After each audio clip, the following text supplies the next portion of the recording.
খোদা দাও আমায় আবার ওমার দারাজ দিল, দাওয়ালির মতো বীর সেনানি জাগাতে নিখিল, দাও খোদা দাও আমায় আবার ওমার দারাজ দিল।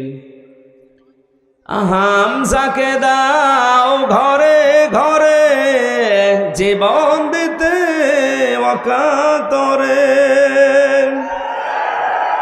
হামজাকে দাও ঘরে ঘরে জীবন দিতে ওয়াকাতরে।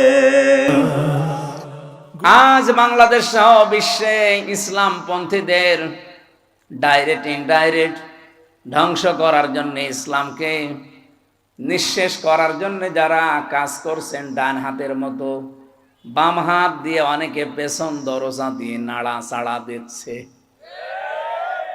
বুঝে ঠিক বললেন নাকি আন্দাজে? ইন্না বাদশা রাব্বিকা লাশাদীদ। এমনিতেই আল্লাহ কিছু বলে না, কিন্তু যদি ধরে ওরে আর ছাড়ে না। এই কথাগুলো আরবিতে না বললো বাংলায় সংসদে বলবো, যে যারা আজকে ডাইরেক্ট ইনডাইরেক্ট ডান হাতের ভূমিকা পালন করছেন ইসলামের বিরুদ্ধে, আর অনেকে আছে বোবা শয়তান নীরবে শুধু নাড়া চাড়া দিচ্ছে। গজব আসলে কিন্তু আপনিও বাঁচবেন না। বলেন তো, যে দুইজন চাচার নাম বললাম, আবু লাহাব, আবু তালেব। আবু তালেব এত ভালোবেসেছে রাসূলুল্লাহকে, তার পুরা জীবন আমি পড়ে দেখেছি। এই লোকটা নিজের সন্তান হযরতে আলীকে বিছানায় রাখতো না, ভাইয়ের ছেলে এতিম মুহাম্মদ রাসূলুল্লাহকে নিজের কাছে নিয়ে ঘুমাতো। আবু তালেব জীবনে এমন কোন জায়গা নেই শরীরের ভেতরে যেখানে রাসূলুল্লাহকে তোলে নাই। কোন সময় মাথায় নিয়েছে, কোন সময় চোমা দিয়েছে, কোন সময় বুকে নিয়েছে, পিঠে নিয়েছে, কোনদিন পায়ের কাছে রাখে নাই।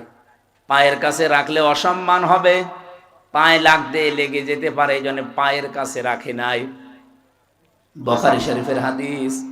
এই লোকটাকে কিয়ামতের দিন আল্লাহ জাহান্নামের দুইটা জুতা পরিয়ে দেবে। এ কারণে তার মাথার মগজ পর্যন্ত টকবক করে ফুটতে থাকবে, কিন্তু পুরা শরীরের কোন জায়গায় জাহান্নামের আগুন লাগবে না। একটাই কারণ, পুরা শরীরে রাসূলুল্লাহর শরীর টাচ পেয়েছে, কিন্তু পায়ের সাথে কোনোদিন রাসূলুল্লাহর শরীর লাগে নাই। রব্বুল আলামিন এই জন্য পাটা জাহান্নামের ফিতা লাগিয়ে দেবে, পুরা শরীরটা কিছুই হবে না। এর ভালোবাসা কোন পর্যায়ে ছিল আপনি বলেন?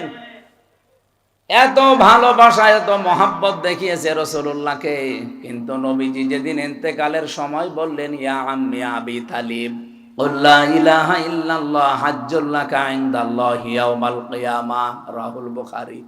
চাচা, জোরে বলা লাগবে না, শুধু আমার কানের কাছে মুখটা নিয়ে আস্তে করে বলেন, লা ইলাহা ইল্লাল্লাহ মুহাম্মাদুর রাসূলুল্লাহ বলা লাগবে না আপনার। আপনি শুধু আল্লাহর একাত্মবাদের স্বীকৃতিটা দেন, রিসালাতের ঘোষণা, এটা আমি জানি যে আমি রাসূল, আমি এটা নিয়ে নিলাম। আপনি শুধু আল্লাহটা দিয়ে যান। আমি কথা দিলাম কিয়ামতের দিন ঝগড়া করে হলো আপনাকে আমি আল্লাহর জান্নাতে পৌঁছিয়ে দেব।